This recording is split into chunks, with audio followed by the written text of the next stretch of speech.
What's that ruffling? Oh, just the books I bought from the Dollar Tree. There's so many hardcover books, originally retailing for $25 or $30, were $1.25 each. Huh?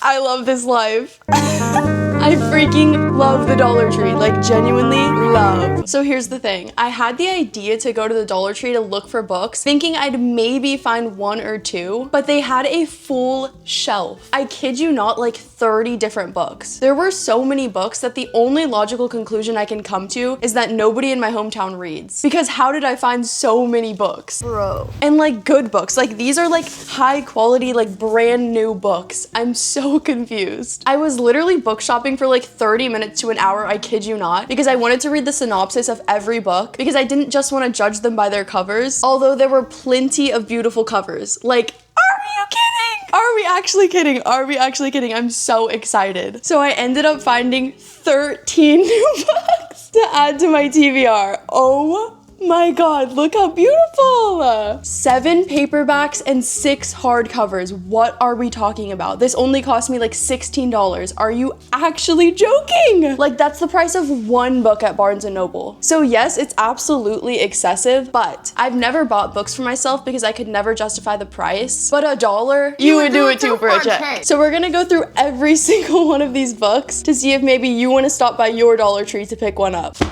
Oh, just made an earthquake in my whole house. This is a moment that feels like Hosier's yell. No, actually, this is a moment that feels like Goofy's yell. Oh my God. First, I'm gonna separate these books into categories for you guys so that you can skip around in the chapters if you're not interested in a particular genre. So let me organize these books. Why did it look like I just came back from war? Why am I so nappy-headed? Okay, first of all, I only found one romance, which is like crazy. These are horror thrillers, which I found 3 of them. That's so exciting. I love reading horror or thriller books. These are all like general or literary fiction, and these are like fantasy, sci-fi, magical realism vibe. Okay, first of all, since we only have one in this category, let's talk about this book.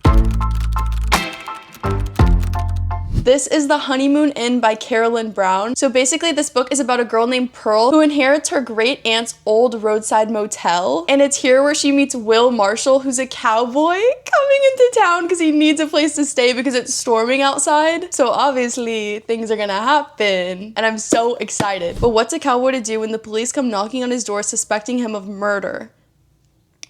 This book sounds really good. From the cover, I wouldn't usually pick something like this up. It looks like a book that our moms would read. But whenever I read the synopsis, I was like, wait, cowboy romance with a murder subplot? Yeah. So this is the first book I picked up, romance. So excited. It's so cutesy, like it's so little. It's the babiest book I ever found. So yeah, super excited for this one. Next book.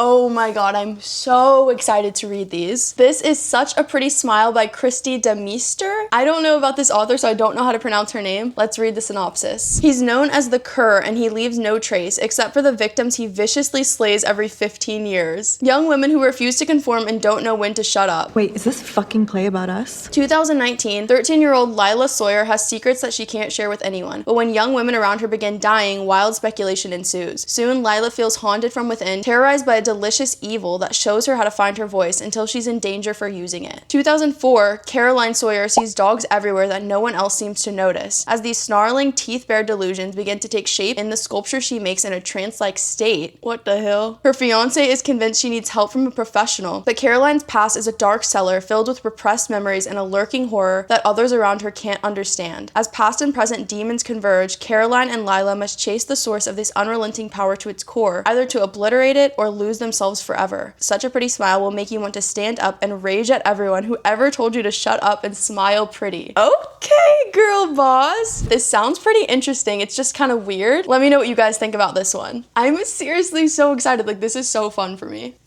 The next book I picked up was Anna O by Matthew Blake. Anna Ogilvy is a budding 25-year-old writer with a bright future. Then one night she stabs 2 people to death in her sleep.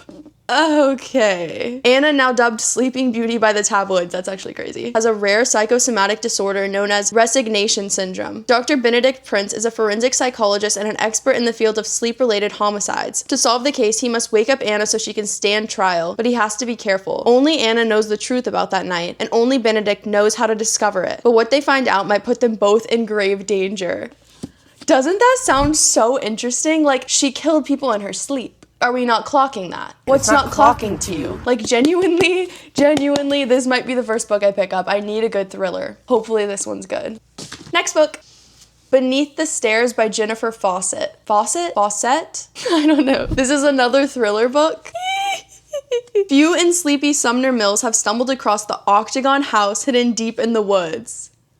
Octagon House? Mysterious. Even fewer are brave enough to trespass. A man once killed his wife and 2 daughters there. One summer night, an emboldened 14-year-old Claire and her best friend Abby ventured into the Octagon House. Claire came out, but a piece of Abby never did. Okay, so she's traumatized, right? 20 years later, Claire receives word that Abby has attempted suicide at the Octagon House and now lies in a coma. Claire returns to her roots to uncover the darkness responsible for Abby's accident. Beneath the Stairs is about what haunts us from childhood to adulthood and the act of returning to the beginning in order to reach the end. I love that little paragraph at the end. Okay. This looks creepy, right? I feel like I'm most interested in the thrillers, but that romance sounded good too. Let me know what you guys think. Next book.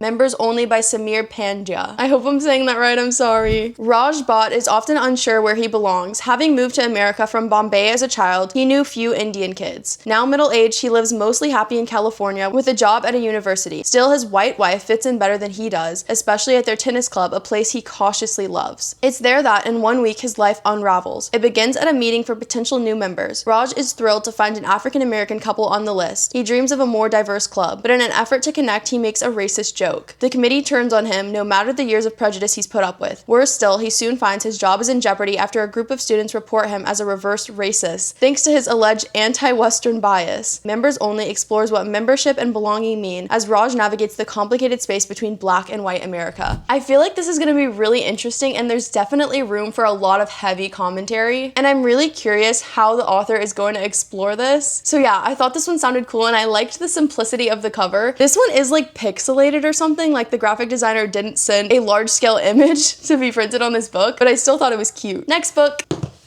This is A Very Typical Family by Sierra Godfrey. Basically, this is like a family drama, so the main character, Natalie Walker, somehow got her 2 siblings sent to prison 15 years ago, and so there's obviously a lot of tension there, but their estranged mother has died and left the historic Santa Cruz house, which I'm assuming is on the cover, to the kids, but the only way that they can claim it is if they all go back to the house together. But whenever they try to get this to happen, the brother Jake is missing, and the sister now has a son, so it's just like complicated family drama and mess, while Natalie and her nephew look for Jake, meeting a very handsome marine biologist. Whoa, there's so much going on here. She unpacks the guilt she's held onto for so many years, wondering how or if she can salvage a relationship with her siblings after all this time. I don't know, this kind of sounds like it would be a TV show. It could be fun. Next book. This is The Girl Who Fell from the Sky by Heidi Duro, but this book doesn't have a huge summary. It's actually like a little tiny paragraph. In the aftermath of a family tragedy, a biracial girl must cope with society's idea of race and class in this acclaimed novel, winner of the Bellwether Prize for Fiction, addressing issues of social justice. So this book might be really deep and heavy. I don't know what to expect, but I kind of like that it's such a small synopsis because it's really a tiny little book. So maybe it doesn't need that much explanation. Sounds interesting to me. Next book. All the Lonely People by Mike Gale. This is the only book that was a little bit messed up. All the other books only have like a little mark on the pages or something, but this one actually has like a really bad crease in the front, but I still feel like it's in pretty good shape, and apparently it came from Target. So I don't really know how the Dollar Tree books get to the Dollar Tree, but I'm super happy that all of these books did. This book is about a widower named Herbert Bird who's recently retired and now lives in London, and he's basically been lying to his daughter that his life is amazing and fun, but in reality it's pretty boring and he kind of does the same thing every day. But when his daughter from Australia wants to come visit, he has to try to convince her that his life is actually fun when in reality it's not. And he actually didn't have a very good life growing up in London because he's an immigrant from Jamaica. So I feel like this book is gonna be really cute. I hope it will be very cute, but I guess we'll see. All the Lonely People is an uplifting reminder of the power of ordinary people to make an extraordinary difference. That little sentence is so cute. Next book. The Old Place by Bobby Finger. For one, crazy last name. For two, look how pretty this is. So cute. Like, I love the texture of it. It looks like old wallpaper. I'm pretty sure that's what they were going for, but it's really, really cute. Okay, so this book is about a lady named Mary Alice who has a friend named Ellie, and they both became friends like 18 years ago when they both moved into houses next door to each other, and they just happened to have sons that were the same age. But a couple years later, they end up both losing their sons in a tragedy, and it obviously separates them for a little bit. But one day, Ellie's sister comes to Mary Alice's house and tells her some news that changes the trajectory of their friendship. I think the whole of their friendship with Ellie is put at risk. The fabric of a place as steadfast as Billington is questioned, and the unflappable naughty fixture that is Mary Alice Roth might have to change after all. Definitely not my usual read, but it could be fun. This is Vampire Weekend by Mike Chen. I think this is gonna be like funny, silly, goofy, because at the very top it says, being a vampire is far from glamorous, but it can be pretty punk rock. Like, that's so like Disney XD. Everything you've heard about vampires is a lie. They can't fly, no murders allowed, the community hates that, and turning into a bat, completely ridiculous. In fact, vampire life is really just a lot of blood bags and night jobs. For Louise Chow, it's also lonely since she swore off family ages ago. At least she's gone to decades of punk rock shows, and if she can join a band of her own while keeping her situation under wraps, maybe she'll finally feel like she belongs too. Then a long-lost teenage relative shows up at her door. Whether it's Ian's love of music or his bad attitude, for the first time in ages, Louise feels a connection. But as Ian uncovers Louise's true identity, things get dangerous, especially when he asks her for the ultimate favor, one that goes beyond just family, one that might change everything vampires know about life and death forever. That sounds fun, right? This might be a fun book to pick up when I'm in between books that are a little bit too heavy. Next book. This is Wild Blood by Lauren Blackwood. It looks so cute. Like, I think the graphic design of this book is really nice. Honestly, a lot of these books, I was impressed by the graphic design. Look at the inner flap. There's like little butterflies and birds. So cutesy. Oh, and also, look at the entire inner cover. Oh my gosh, it just keeps getting better. I don't know what that is though. 18-year-old Victoria is a wild blood. That's fun. Since she was kidnapped at the age of 6, Victoria has been forced to use her magic to guide and protect travelers in a Jamaican jungle teeming with ghostly monsters. Her magic is the most powerful of anyone on the team, making her the perfect choice to protect a valuable new client. Laertes?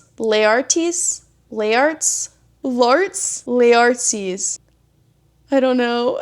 A renowned gold miner. Thorne is everything Victoria isn't. Confident, kind, and so handsome. He leaves her speechless. It's a romance. It's a fantasy romance. And when he entrusts his safety to her, kindness turns to love. But the jungle is treacherous, and while facing hypnotist river spirits, soul-devouring women who shed their skin like snakes, okay, an ex out for revenge, classic, and a young man she's falling in love with, fun, Victoria must find the strength to defeat the demons of this dangerous land and discover where she truly belongs. That sounds really fun. So it's like a fantasy, romance, like magical time. I mean, it's most likely YA because she's 16, and I don't love YA, but I think this one could be really fun. Next book. Walk the Vanished Earth by Erin Swan. This is another cover that I'm like super impressed by. Let's see what the inside looks like. Oh no, it's just white. I think this one is more of like a sci-fi, not necessarily fantasy. The year is 1873 and a bison hunter named Samson travels the Kansas plains full of hope for his new country. The year is 1975 and an adolescent girl named Bia walks those very same plains, pregnant, mute, and raised in extreme seclusion. She lands in an institution where a well-meaning psychiatrist struggles to decipher the picture she draws of her past. Okay, so this is like a generational trauma type. The year is 2027, and after a series of devastating storms, a tenacious engineer named Paul has left behind his banal suburban existence to build a floating city above the drowned streets that once were New Orleans.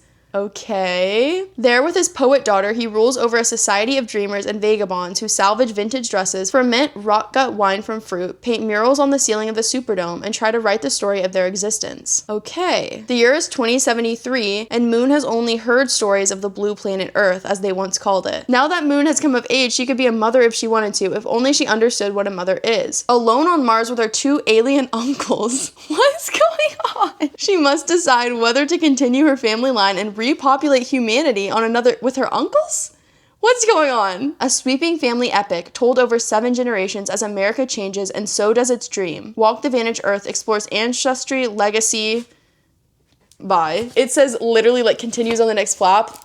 Bitch, that's empty. That sounds crazy, like actually insane. So this book spans 7 generations of people as they like advance into the sci-fi tech future. I don't know. That's really crazy. I don't know. Apparently that's all I can say. No, this book is like really short for all of that. So I would be really curious to see how the author talks about so many generations in such a short amount of time. My worry would be that the characters aren't developed enough for you to form bonds with them, but maybe I'll be surprised. So yeah, this book sounds really interesting and I love the cover. That is another one of the books I picked up. The final book, The Apology by Jim and Han. This is another book with like a really beautiful and interesting cover. I'm super impressed by all of these Dollar Tree books, like genuinely. This book originally retailed for $28. Like, you cannot beat this. In South Korea, a 105-year-old woman receives a letter. 10 days later, she has been thrust into the afterlife, fighting to head off a curse that will otherwise devastate generations to come. Hak Jeonga has always shouldered the burden of upholding the family name. When she sent her daughter-in-law to America to cover up an illegitimate birth, she was simply doing what she needed to preserve the reputations of her loved ones. How could she have known that decades later, this decision would return to haunt her, threatening to tear apart her bond with her beloved son, her relationship with the infuriatingly insolent sisters, and the future of the family she has worked so hard to protect. Part ghost story and part family epic, The Apology is an incisive tale of sisterhood and diaspora, reaching back to the days of Japanese colonialism in the Korean War, and told through the singular voice of a defiant, funny, and unforgettable centenarian. Okay, I don't know what centenarian means, but I feel like this book sounds really interesting, and it looks like we're getting a lot of books about like generational trauma and like travel. I don't know. But anyways, yeah, this is the last book of my haul. Okay. Please, no, please. These are all the books that we talked about in today's video. Let me know which book you're most curious about in the comments below, because I'm gonna be reading 3 of these books in my next reading video. I hope to see you guys then. Bye!